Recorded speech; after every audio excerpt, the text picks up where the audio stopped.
The environment is where life exists. It is where people depend on their needs for survival and protection from natural calamities. This reality is in its truest sense for the indigenous peoples. Every bit of life that thrives in the ancestral domain is a product of the environment.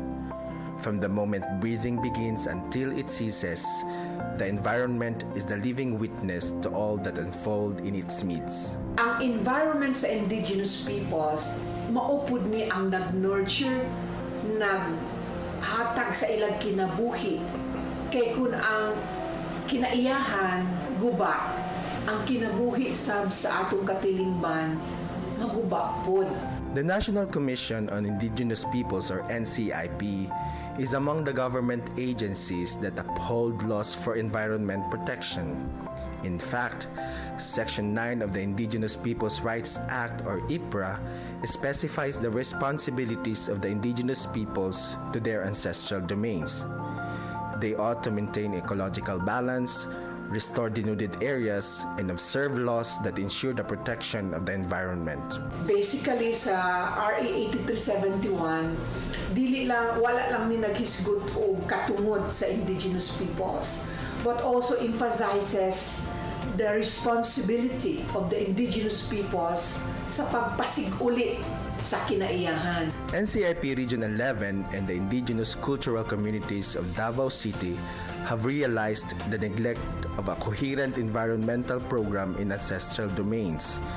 It is in this light that a project dubbed Integrated Ancestral Domain Development Approach to Implementing Culturally Sensitive Economic Programs in the Ancestral Domain was initiated by NCIP Region 11. Gimanduan ang NCIP o ang IP nga sila dapat ang mag-maintain sa maong pagpalambo sa environment, pero kung dili makaya pa sa IP, kinahanglan katong ahensya nga nagmanage niini magbuhat og proseso sa pag-transfer sa technology ngadto sa IP ug sa mga pamaagi nga ma-maintain ang environment. The general objective of the project is to capacitate the indigenous peoples organizations as movers of culturally responsive socio-economic development programs in their ancestral domains.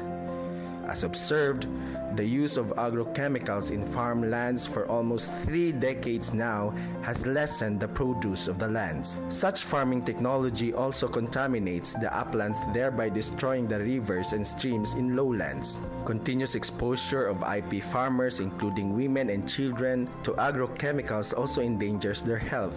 Worst, IP farmers and their families are now indebted to agrofinanciers due to the high cost of these agricultural inputs. Pegged at 1.5 million project cost, the results of the project in Sitio Paraiso, Barangay Tapak, Paquibato District, Davao City is indeed remarkable. Using the sloping agricultural land technology farming system, or SALT, and food always in the home or faith orchard system, the 10-hectare agricultural demonstration farm in Sitio Paraiso now shows promising results. Ang diri sa una na ay mga military o NPA pero wala kaagi og gira pod diri nga lugar. Nakamaton na mi diri sa kuan kaning pinagi sa pangayaw sa unang panahon sulod na sa NCIP nga gibutangan og project diri ng lugar. Mao na ni karon ang among na kita diri nga among kaayuhan nga dunay mga pagsuporta sa gobyerno gikan sa NCIP nga gitukod ang maong project diri sa among lugar. The farm has a goat barn, native chicken poultry, and a fish pond. Planting of cash and root crops was augmented, such as kamote, gabi, and bananas. This mechanism intends to provide for the farmer's daily sustenance while waiting for the produce of the fruit trees, the poultry, and goat barn. The farm also has vermin culture and vermin cast production and vegetable gardens. Mo ni ang gaana mo o paraiso nga kanding timailhan nga mo ni ang sinugdanan sa ug pag-asa namo sa among kalambuan nga makabot na mo ang among pangandoy. Kanang kanding nga isa pod na siya nga makatabang sa amo apod og ma-harvest na po na siya og madaghan di makasuporta jud na sa among mga panginhanglan diri sa amo ang Sitio Paraiso. Makatabang gini sa matag-adadaw na mo gikinahanglan kay wala pang konsumo o makuha na mo para sa pagbaon sa among mga anak o apo na mo sa mag-eskwela. To ensure sustainability of the farm, agricultural productivity trainings and seminars were conducted among the farmers. Training on enterprise development was also provided. Po naghimo ko og duha ka leader nga katong mga nakaseminar gikan sa kinuskusan kay sila kasuhito na to kung unsaon pag pakaon ng kanding sugi bahin-bahin ako tong mga nakaseminar tag duha-duha kada grupo. There was also a provision of a heavy-duty solar power system to support light emission diode or LED lights bulbs and incubator systems. 2 impounding water systems were also constructed to supply water to the farm and to the community. Kini nga reservoir mo ning gipunduhan sa NCIP. Kini nga tubig nga source kadang mo nagikan diha ang source sa tubig padung sa ubos almost 700 meters gikan dito. Layo kay na siya gumikan ang source nga kusog. Kani karon nakita nako ayahay na kay sila kay nanas dol ang tubig. Kani gikan dito sa area napay iska reservoir dito sa unahan nga daan sa unang panahon sa NGO na sila giput up nagikan nag-touch dito nana pa to reservoir o kuan another hose padung sa atong farm nga almost 500 meters nga gagmay nga hose akong gigamit. Nagpasalamat mi sa grupo sa NCIP kay dako kayo ang natabang nila aning Sitio Paraiso ilabi na gyud sa kaning maong tubig kay sa una maglisod gyud mi sa pagkuha sa tubig kay bakilid ang among kuha og tubig layo kaayo. So nagpasalamat mi sa NCIP nga nagbutang sila og project din sa Paraiso kay para matabangan ning maong lugar. A proven effective farming technology, the project used salt to establish the farm. There was an enhancement of the area's natural vegetative strips through planting of leguminous plants. They serve as hedgerows. Hardwood and high-value fruit trees were also planted to protect the soils from eroding. On the other hand, the relevance of FAITH program in this project is the promotion of organic and backyard farming. In these modern times where food becomes the primary cause of illnesses, FAITH aims to see healthy generations of indigenous peoples today and in the years to come. Culturally manggod ang indigenous peoples ang among kanang garden wala sa among nataran naalayo-layo sa among nataran pero sa kasamtangang higayon because of climate change so kinahanglan pa maagi pud siguro ni nga ang indigenous families mo adapt og kining mga kaning gardens na sa una layo-layo dito sa mapaduol din sa natara. In FAITH nga program relevant, very significant sa indigenous peoples labi na sa atong pagpaninguha nga mabatukan ang problema sa kawadon. The initial success of the project can be attributed largely to the commitment of the Ata Indigenous Cultural Community of Sitio Paraiso. Led by the Ata Paraiso Tolaro Association or APATA, the management of the farm is being organized and maintained by the officers and the members. Sitio Paraiso has a total population of 255 who are also the direct beneficiaries of the project. Wala sa atong gikasabutan sa among mga membro sa isa ka semana natay igahin nga isa ka adlaw sa pag-duty kada membro. So gikan sa Domingo hantod sa Lunes naipito ka tawo nga mag-duty aning maong farm. Pagkakaron tungod kay puros lang voluntaryo sa o sakripisyo ang among gibuhat diri. Akong gihangyo ang mga membro nga inana nga atong buhaton kay aron mag-successful jud ning atong project nga gihatag sa ato sa gobyerno. Naot ko nga ang among mga kauban nga mga batan-on magkooperar niini sa mga gimbuhaton.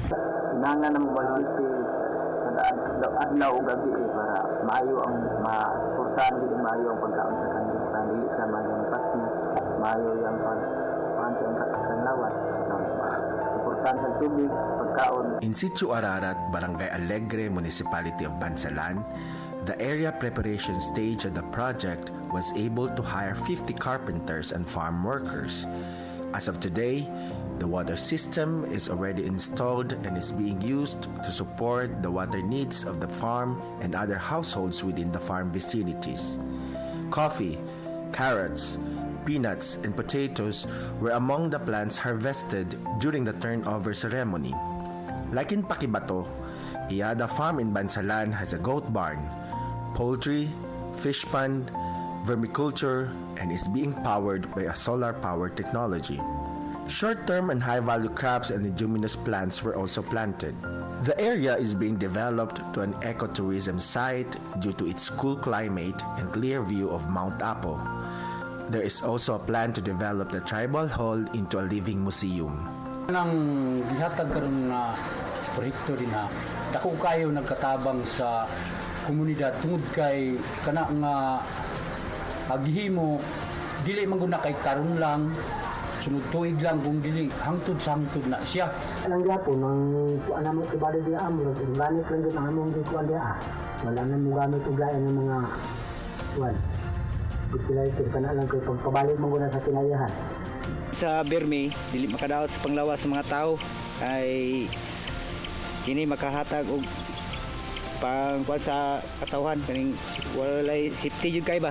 Kaya dili ingon nga pares to gamitan mo og medisina. Kuan sa kinayahan nakauli sa yuta kay sa unang yuta ni kuan gani brown ang pula kay ba. Karon ning balik siya og kuan itom. Ay di so na dilusod man kay mo buhi ni mga tanuma.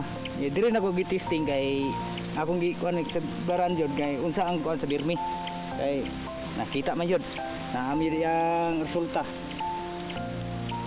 Kaming mga beneficiary, doon na unya may mga schedule, amo naman ang napasabot nga magturno-turno mi kada semana nga muatiman sa maong kahayupan, labi na sa mga manok, kandi.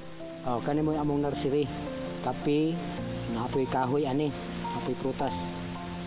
Ang sibuyas kaniya ang i-harvest, karga na sa kabayo, dalo na dito sa kuan, karga na po siya motor pag-abot dito. NCIP has come up with a mechanism that would ensure a more efficient implementation of the project. The project is now called IADA CREP. CREP stands for Culturally Responsive Economic Program. This approach is being applied in the completion of the Yada Farm in Upper Ulib, Moncayo, Compostela Valley. Kanang diha sa ibabaw, maunay among tumong diha nga mapugngan ang erosyon, nagtanom miglawaan, unya among gi-trim siya kanang kontur, gituntur namo na pagtanom para mapugngan ang yuta nga dili ma-erosyon. Unya kaning flaminja kanang tuog na mga tuog dinha. Unya ang ilam sa tuog amo pong gitamnan og mga kape para doon na po yung ma-income namo. The initial success of the project in Moncayo was made possible through the active participation of the local's IP Women Organization. Para sa amo sir, ganing nga proyekto dako kayo og tabang, particular po sa mga kababayan kay aside nga daghan sa amo ang matabangan ani pag-abot sa panahon. Isa na pod ni siya nga matawag namo nga permanent livelihood, dili lang sa kababayan kundi particular siya sa IPs nga community or lumad nga community diri sa Barangay Upper Ulib. Sir, sa mga babae kanang kami ang nangimpisa, nagapangguna sa mga dupang kanang unang nag-aalalay mi sa mga lalaki. Nasabutan namo sir sa member ni ini o sa council namo nga kon doon na naman niya abot. So doon na yung mga sharing scheme nga gamiton.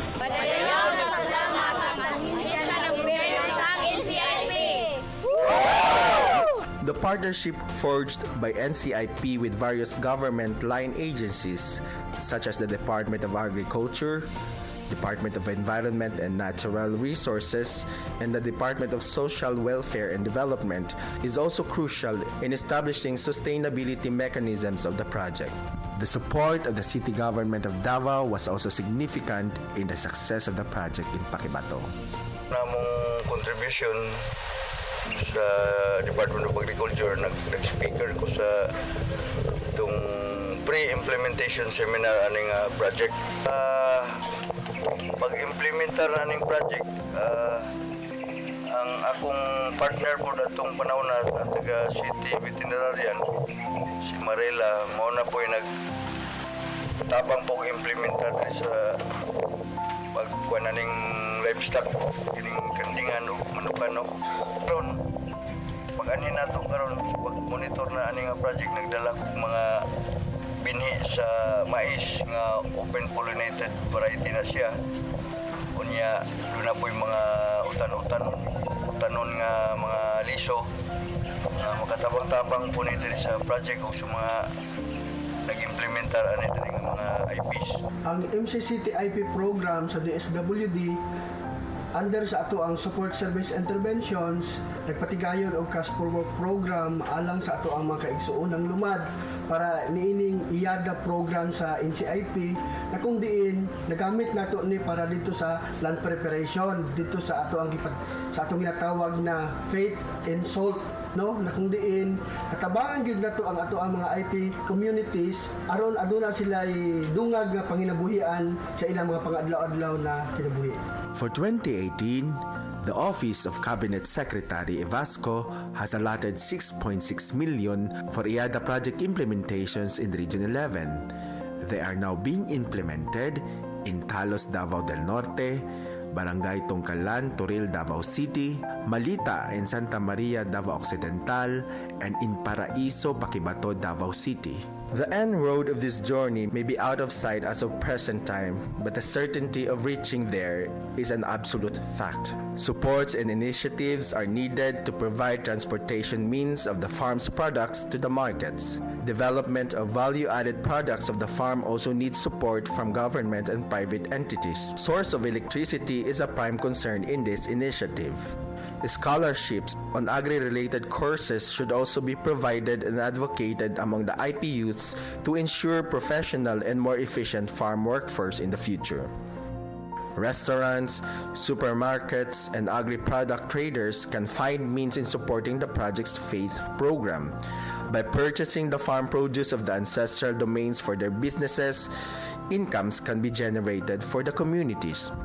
NCIP, for its part, should continue monitoring the project and provide support for the continuous empowerment of the indigenous peoples' organizations. Behavior change communication strategies should also be developed to instill among the members of the communities the values of hard work, cooperation, and perseverance.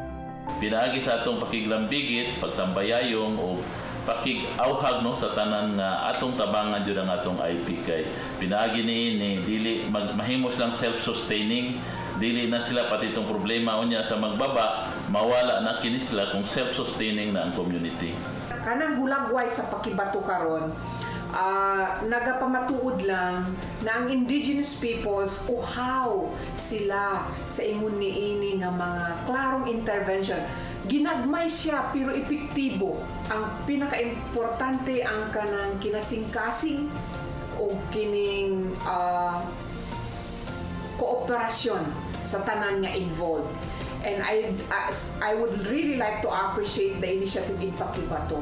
Kay ang community involved, nag-cooperate, naa ang DA, naa ang DSWD ug ang NCIP, no, working together to really carry on the initiative. Indeed, there is faith in salt.